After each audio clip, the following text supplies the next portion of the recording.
السلام علیکم 10th class.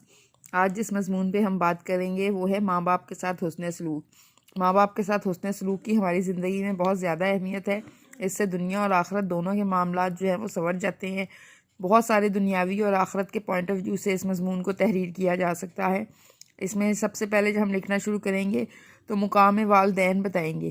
مقام والدین بتانے کے لیے دیکھیں، سب سے پہلے بندوں کے حقوق بتائیں گے کہ بندوں کے حقوق اللہ تعالیٰ نے ہم پر فرض کیے ہیں۔ بندوں کے مختلف قسم کے حقوق ہیں۔ رشتہ داروں کے حقوق ہوتے ہیں، ہمسایوں کے حقوق ہوتے ہیں، بیماروں کے حقوق ہوتے ہیں، یتیموں کے حقوق ہوتے ہیں۔ ان سب میں سب سے مقدم حق جو ہے وہ ہمارے والدین کا ہے۔ اور کیوں ہے؟ اس کی وجہ اللہ تعالیٰ نے ہمیں خود بتائی ہے کہ والدین اولاد کی تربیت کرتے ہیں، پرورش کرتے ہیں، جو کہ بہت صبر آزما کام ہے۔ اولاد کی پرورش اور والدین کی ساری زندگی جو ہے وہ گزر جاتی ہے، اس لیے والدین کے حقوق پر بہت زور دیا گیا ہے۔ صحرا کے جھلستے ہوئے اشجار سے بڑھ کر خود جل کے بھی اولاد کو رکھتی ہے امامیں۔ بچوں کے ناز اٹھاتے نہیں تھکتی، ناراض بھی ہو جائے تو امرت ہو زباں میں۔ یہ شعر کا حوالہ دیا جا سکتا ہے۔ اس کے بعد دیکھیں نیکسٹ اس کا پوائنٹ، پہلا پوائنٹ مقام والدین ہے، اس کے اوپر آپ ایک پیراگراف لکھ سکتے ہیں۔ اس کے بعد نیکسٹ پوائنٹ ہے اللہ کا حکم۔ ہم نے کیوں والدین کا عزت و احترام کرنی ہے کہ ایک معاشرتی لحاظ سے تو ضروری ہے ہی، اس کے علاوہ اسلامی پوائنٹ آف ویو سے دیکھیں تو اللہ تعالیٰ کا حکم ہے۔ قرآن میں والدین کی خدمت، نیکی اور حسن سلوک کی تاکید کئی موقعوں پر کی گئی ہے، اکثر موقعوں پر کی گئی ہے۔ اکثر جگہوں پہ تو توحید کے بعد والدین کے ساتھ بھلائی کی تعلیم دی گئی ہے۔ ارشاد باری تعالیٰ ہے، اللہ کی عبادت کرو اور اس کے ساتھ کسی کو شریک نہ ٹھہراؤ، اور ماں باپ کے ساتھ بھلائی کرو۔ مطلب جہاں اللہ کی عبادت کا حکم ہے اور اس کے ساتھ کسی کو شریک نہ کرنے کا حکم ہے، اس کے فوراً ساتھ ہی کئی مقامات پہ اللہ تعالیٰ نے والدین کے ساتھ حسن سلوک کا حکم دیا ہے۔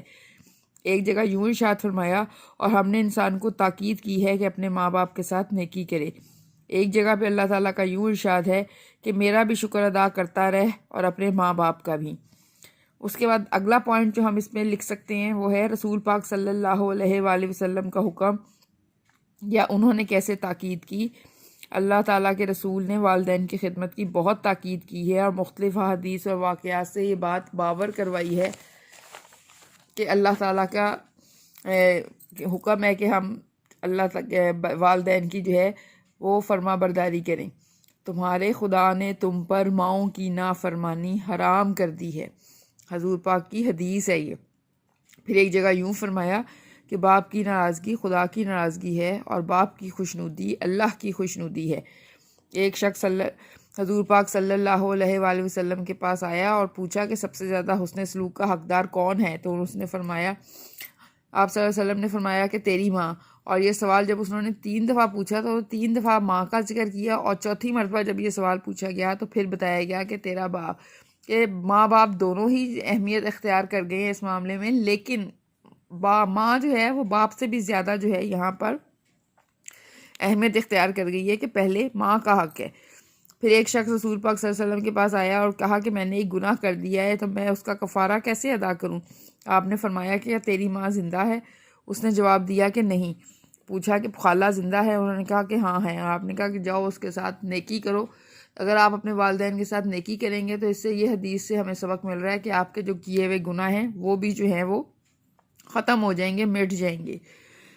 جو خدمت نہ کی تو نے ماں باپ کی، تو پھر زندگی ہے تیری پاپ کی۔ یہاں پہ یہ باپ نہیں لکھا ہوا، یہ پاپ کی ہے۔ پاپ آپ سمجھتے ہیں نا، گناہ ہوتا ہے۔ ایک صحابی جہاد میں شرکت کی خواہش کے ساتھ آپ صلی اللہ علیہ وسلم کے پاس آئے تو آپ نے فرمایا کہ کیا تمہاری ماں ہے؟ جواب دیا ہاں ہے۔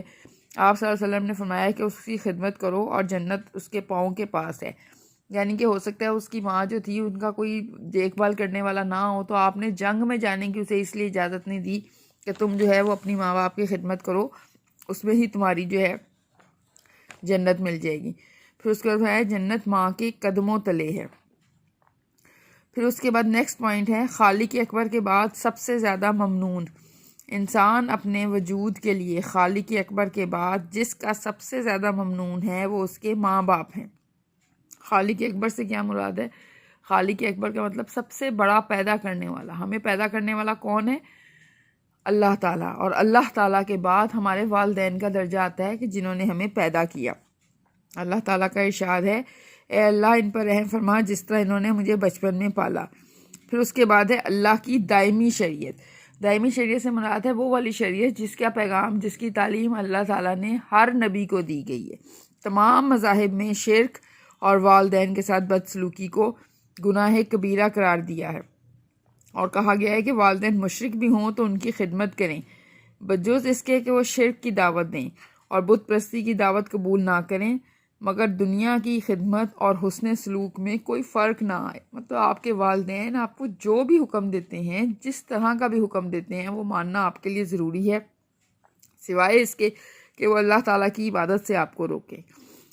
نیکسٹ پوائنٹ ہے والدین کا دلی احترام۔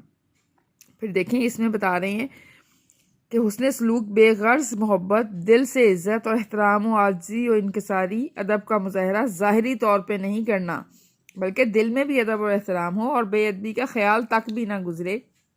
اگر ہو جائے تو فوراً معافی مانگ کر توبہ کر لی جائے، اور آپ کو پتہ ہے کہ سب سے جلدی راضی ہونے والی اللہ کی ذات ہے، اور اس کے بعد والدین کی۔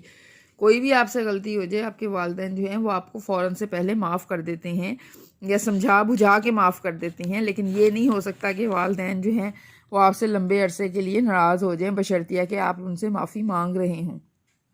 والدین کے رشتوں کا احترام۔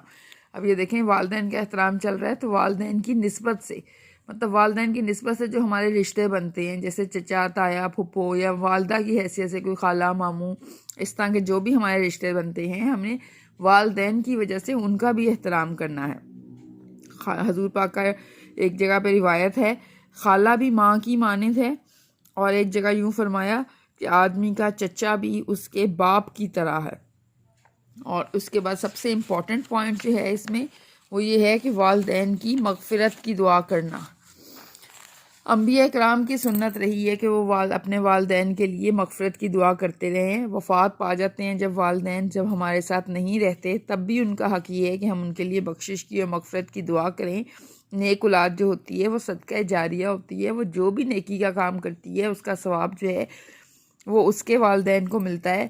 ایک روایت ہے کہ آخرت میں جب والدین کے درجے بلند ہوتے ہیں تو وہ والدین اللہ تعالیٰ سے دریافت کرتے ہیں کہ اللہ تعالیٰ یہ ہمیں بلند رتبہ کیوں عطا کیا گیا ہے؟ تو جواب یہی ملتا ہے کہ تیری اولاد نے اچھا کام کیا ہے، یا تیری اولاد نے تیرے لیے تحفہ بھیجا ہے، اس لیے تیرے رتبے جو ہیں وہ بلند کیے گئے ہیں۔ والدین کے لیے دعا کرنی ضروری ہوتی ہے۔ حضرت ابراہیم علیہ السلام نے بھی اپنے کافر والد کے لیے دعا کی، اور حضرت نوح علیہ السلام کی مثال بھی ایسی ہے کہ انہوں نے اپنے والدین کے لیے دعا کی۔ تو ہمیں اس بات میں، یہ حدیث میں، اس سنت میں یہ سبق ملتا ہے کہ ہم نے بھی اپنے والدین کے لیے دعا کرنی ہے۔ حضرت ابراہیم علیہ السلام نے دعا کی کہ اے میرے پروردگار، مجھے اور میرے والدین کو بخش دے۔ پھر اس کے بعد اس ساری بحث کا حاصل بتا رہے ہیں کہ اجر عظیم کا باعث ماں باپ کی خدمت کرنا، اطاعت کرنا، اس سے گناہ دھل جاتے ہیں۔ رسول پاک صلی اللہ علیہ وآلہ وسلم نے مختلف طریقوں سے یہ بات واضح کی ہے۔ ایک جگہ ارشاد الہی ہے، ارشاد الہی کا مطلب قرآن پاک میں اللہ تعالیٰ نے فرمایا ہے، اور تیرے رب کا فیصلہ ہے کہ اس کے سوا کسی کی عبادت نہ کر، والدین کے ساتھ اچھا سلوک کر، اور اگر تیرے پاس ان میں سے ایک یا دونوں بڑھاپے کو پہنچ جائیں تو ان سے اف تک مت کہو اور مت جھڑکو، اور ان سے عزت سے بات چیت کرو۔ اب جب یہ پورا مضمون آپ نے مختلف پوائنٹ آف ویو سے لکھ لی ہے تو اس کے بعد اس کا آخری پیراگراف جو ہے وہ ہم یہ لکھیں گے کہ ہمارا اخلاقی فرض یا ہماری ذمہ داری کیا بنتی ہے اس ضمن میں۔ والدین بچوں کی پرورش، تعلیم و تربیت اور خدمت پر جو بھی مصائب اور تکالیف اٹھاتے ہیں، اس کے نتیجے میں اولاد کا فرض ہے کہ جب وہ جوان ہو جائیں تو بوڑھے والدین کی خدمت کریں۔ حضرت ابن عباس سے روایت ہے کہ نبی پاک صلی اللہ علیہ وآلہ وسلم نے ارشاد فرمایا، جو نیک اولاد ماں باپ پر محبت بھری نظر ڈالتی ہے، اس کے بدلے میں خدا اس کو ایک مقبول حج کا ثواب عطا کرتا ہے۔ حج کا ثواب آپ کو پتہ ہے کتنا بڑا ثواب ہوتا ہے، جس کے نتیجے میں انسان اپنے تمام گناہوں سے پاک ہو جاتا ہے۔ اور یہ ثواب کس بات پہ رکھا گیا ہے کہ صرف ایک دفعہ ماں باپ کو محبت بھری نظر سے دیکھنا، کوئی کام نہیں ہے یہ، صرف دیکھنا ہے۔ اس کا مطلب کہ کوئی اتنا مشکل کام ہے یہ کہ ہم لوگ یہ کام کر نہیں سکتے جس کے اوپر اللہ تعالیٰ نے اتنا بڑا جو ہے وہ ثواب رکھا ہے۔ لیکن اگر ہم اس کی روٹین بنا لیں تو آپ سوچیں کہ ڈیلی بیسس پہ ہم اتنا ثواب کما سکتے ہیں۔ اولاد والدین کی محنت و کوشش سے جوان ہوتی ہے اور قوت کو پہنچتی ہے۔ ایک گوشت کا لوتھڑا ہوتا ہے بچہ جب پیدا ہوتا ہے، یہ والدین ہی ہوتے ہیں جو اس کو اس قابل بناتے ہیں کہ دنیا کا ایک ذمہ دار اور مضبوط شخص بنے وہ۔ تو اس لیے اب اولاد کا فرض ہے کہ والدین کا شکر اور ان کی خدمت کی صورت میں ادا کریں، ان کے آرام و آسائش کا خصوصی خیال رکھا جائے، ان سے نیک برتاؤ کیا جائے، ان کے احساسات کا خیال رکھا جائے، ان کی ضروریات پوری کی جائیں۔ والدین اولاد کے سب سے بڑے محسن ہیں اور یوں محسن کی خدمت کرنا ہمارا اخلاقی فرض ہے۔ غرض یہ کہ والدین کی نافرمانی گناہ کبیرہ ہے۔ سب سے بڑی سعادت ماں باپ کی خدمت، سب سے بڑی عبادت ماں باپ کی خدمت۔